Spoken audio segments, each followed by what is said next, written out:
ზესტაფონში ჭიათურასა და ონში საფეხბურთო ტექნიკური ცენტრებისა და ხელოვნურ საფარიანის სტადიონების მშენებლობისთვის ტენდერი გამოცხადდა. საქართველოს მუნიციპალური განვითარების ფონდის ინფორმაციით, პროექტების ფარგლებში მოეწყობა საფეხბურთო მოედნები, 300 მაყურებელზე გათვლილი ტრიბუნები, გასახდელები, სველი წერტილები და სამეურნეო სათავსოები. ინფრასტრუქტურა სრულად იქნება ადაპტირებული განსაკუთრებული საჭიროების მქონე პირებისთვის. ინფრასტრუქტურის სამინისტროს მუნიციპალური განვითარების ფონდი ქვეყნის მასშტაბით 50-ზე მეტი ტექნიკური ცენტრისა და ხელოვნურ საფარიანის სტადიონის აშენებას გეგმავს. დაგეგმილი მშენებლობისთვის გათვალისწინებული ტერიტორია ინფრასტრუქტურის მინისტრმა ადგილობრივი თვითმმართველობის წარმომადგენლებთან ერთად დაათვალიერა. გავრცელებული ინფორმაციის თანახმად საფეხბურთო ტექნიკური ცენტრის შექმნის თანამედროვე სავარჯიშო გარემოს, რაც ხელს შეუწყობს ნიჭიერი ახალგაზრდების გამოვლენასა და რეგიონში სპორტის განვითარებას. ეროვნული სატყეო სააგენტოს ტყის ფიზიკური დაცვის ფუნქცია უბრუნდება. გათვალისწინებულია 401 ტყის მცველის დამატება, რის შედეგადაც თითო მცველზე დასაცავი ტერიტორია 10-15,000 ჰექტრიდან საშუალოდ 2,000 ჰექტრამდე შემცირდება. ასევე ტყის დაცვისა და მონიტორინგის ეფექტიანობის გასაზრდელად გათვალისწინებულია ეროვნული სატყეო სააგენტოს ტექნიკური გადაიარაღება თანამედროვე ტექნოლოგიური საშუალებებით, რაც მნიშვნელოვნად შეამცირებს ხე-ტყის უკანონოდ მოპოვების ფაქტებს. ვფიქრობთ რაოდენობის გაზრდას ტყის მცველების დღეის მდგომარეობით რაჭა-ლეჩხუმში 61 ტყის მცველი არის დასაქმებული და უნდა ავიდეს ეს ციფრი 121-მდე. ვფიქრობთ რომ კვალიფიციური კადრების დამატებით რეფორმის სრულად განხორციელების შემთხვევაში ჩვენ მაქსიმუმად დავიცვალთ ჩვენ ტყეებს. საქართველოს მთავრობამ 2026-27 სასწავლო წლისათვის სახელმწიფოს მიერ დაფუძნებულ უნივერსიტეტებში თითოეული სპეციალობის მიხედვით მისაღები სტუდენტების რაოდენობა დაადგინა. 2026 წლის 26 თებერვლით დათარიღებული დოკუმენტის საფუძველზე ცვლილებები შევიდა საქართველოს მთავრობის 2026 წლის 12 თებერვლის დადგენილებაში, რომელიც ეხება 2026-27 სასწავლო წლისათვის სახელმწიფოს მიერ დაფუძნებულ უმაღლეს საგანმანათლებლო დაწესებულებებში, უმაღლესი საგანმანათლებლო დაწესებულებებისა და საგანმანათლებლო პროგრამების მიხედვით ერთიანი ეროვნული გამოცდების, სამაგისტრო გამოცდების შედეგებით და აღნიშნული გამოცდების გარეშე მისაღებ სტუდენტების რაოდენობის დამტკიცებას. განახლებული მონაცემების მიხედვით, ბაკალავრიატისა და ერთსაფეხურიან პროგრამებზე ჩასარიცხ სტუდენტთა საერთო რაოდენობა 21,574-ით განისაზღვრა, ხოლო სამაგისტრო პროგრამებზე მისაღებთა რაოდენობა 3,335 შეადგენს. დოკუმენტში ასევე მითითებულია, რომ უმაღლესმა საგანმანათლებლო დაწესებულებამ სტუდენტთა ჩარიცხვის შესახებ ინდივიდუალური ადმინისტრაციული აქტი უნდა გამოსცეს არაუგვიანეს 2026 წლის 1 ოქტომბრისა და შესაბამისი ინფორმაცია 2 სამუშაო დღის ვადაში ასახოს უმაღლესი განათლების მართვის საინფორმაციო სისტემაში. ამასთან, სახელმწიფო უნივერსიტეტებს უფლება აქვთ განსაზღვრული კვოტების გარდა მიიღონ უცხო ქვეყნის მოქალაქეები ან მოქალაქეობის არ მქონე პირები, თუმცა მათი რაოდენობა არ უნდა აღემატებოდეს კონკრეტული უმაღლესი საგანმანათლებლო დაწესებულებისთვის ავტორიზაციის საბჭოს მიერ დადგენილი სტუდენტური ადგილების ღვრული ოდენობის 5%-ს. რაც შეეხება იმ მიმართულებებს, სადაც 2026-27 სასწავლო წელს საბაკალავრო პროგრამებზე ყველაზე მეტი სტუდენტი მიღება იგეგმება, მონაცემები ასეთია. ივანე ჯავახიშვილის სახელობის თბილისის სახელმწიფო უნივერსიტეტი ბიზნესის ადმინისტრირება 1765 სტუდენტით განისაზღვრა. ივანე ჯავახიშვილის სახელობის თბილისის სახელმწიფო უნივერსიტეტის სამართლის ფაკულტეტზე 1030 სტუდენტი იქნება მიღებული. თბილისის სახელმწიფო სამედიცინო უნივერსიტეტი დიპლომირებული მედიკოსის პოზიციაზე 900 სტუდენტით განისაზღვრა. ივანე ჯავახიშვილის სახელობის თბილისის სახელმწიფო უნივერსიტეტის ტურიზმის ფაკულტეტზე 360 სტუდენტი სასწავლო უნივერსიტეტის ბათუმის სახელმწიფო საზღვაო აკადემია საზღვაო ნავიგაციის ფაკულტეტზე 450 სტუდენტი მოხვდება. ივანე ჯავახიშვილის სახელობის თბილისის სახელმწიფო უნივერსიტეტი ეკონომიკა 320 სტუდენტი. აკაკი წერეთლის სახელმწიფო უნივერსიტეტის ბიზნესის ადმინისტრირების ფაკულტეტის 310 სტუდენტი ჩაირიცხება. საქართველოს ტექნიკური უნივერსიტეტის 3 მიმართულებაზე ესენია მშენებლობა, ენერგეტიკა და ელექტროინჟინერია, კომპიუტერული მეცნიერებები მისაღებს სტუდენტთა რაოდენობა 310-ით განისაზღვრა. ასევე 300 სტუდენტის ჩარიცხვა იგეგმება ივანე ჯავახიშვილის სახელობის თბილისის სახელმწიფო უნივერსიტეტში ქართული ფილოლოგიის საბაკალავრო პროგრამაზე. ჩემი სული მოგიბარა უღარ მკითხავ რატომ გედრები საკეთებელი ყოველთვის ბევრია, ადამიანი თავის შესაძლებლობას ადვილად ვერ ამოწურავს, მაგრამ აი აქამდე მოსულ პერიოდში ცოტა რამე არ მიკეთებია, სიმართლე ვთქვა.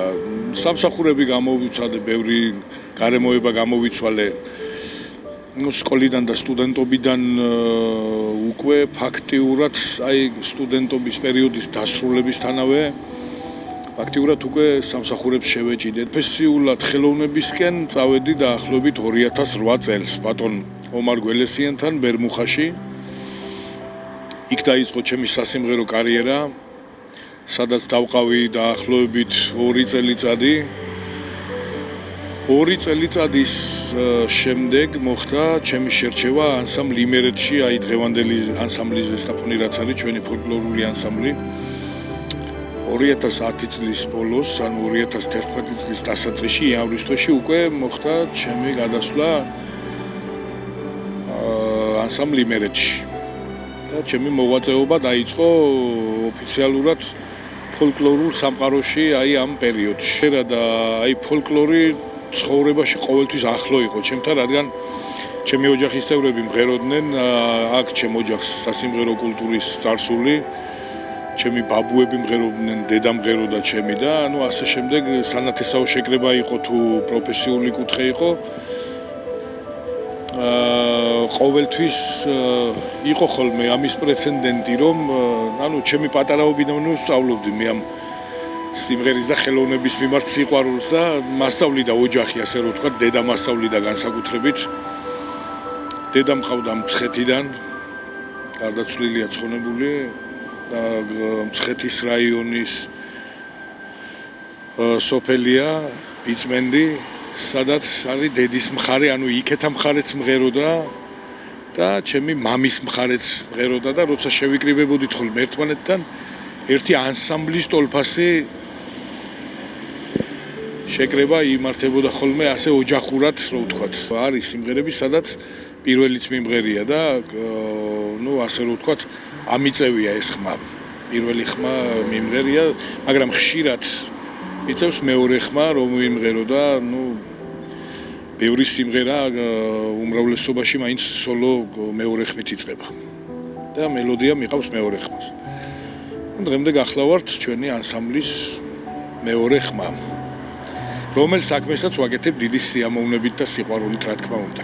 ამასთანავე მოღვაწეობ რესტორან ქალაქურში, სადაც რა თქმა უნდა მუსიკალური კუთხით ვარ დაკავებული, ძალიან თბილი, ტკბილი გარემოებაა და იქაც ანალოგიური სიყვარულით და პატივისცემით უძღვები ჩემს საქმიანობას. მაყურებლის მხრიდან პატივისცემა და მაყურებლის სიმრავლე ძალიან მნიშვნელოვანია ჩემს სფეროში და მე იმედი მაქვს, რომ მომავალში კიდევ მოიმატებს აუდიტორია, რადგანაც მომღერალი და ხელოვანი კომფორტულად თავს უფრო მეტად მაშინ გრძნობს, რაც უფრო ფართო აუდიტორია ყავს და რაც უფრო ფართო მასებს გააჩნია პატივისცემის შეგრძნება, ეს მომღერალია, მოცეკვავეა თუ ასე შემდეგ. 23 წელს მოხდა ჩემი შერჩევა ზესტაფონის რაიონის საპატიო მოქალაქის წოდებაზე, რაც რა თქმა უნდა რომ უაღრესად დიდი სიხარული და ბედნიერი მომენტი იყო ჩემთვის და ანუ დიდი ოვაციები გამოიწვია.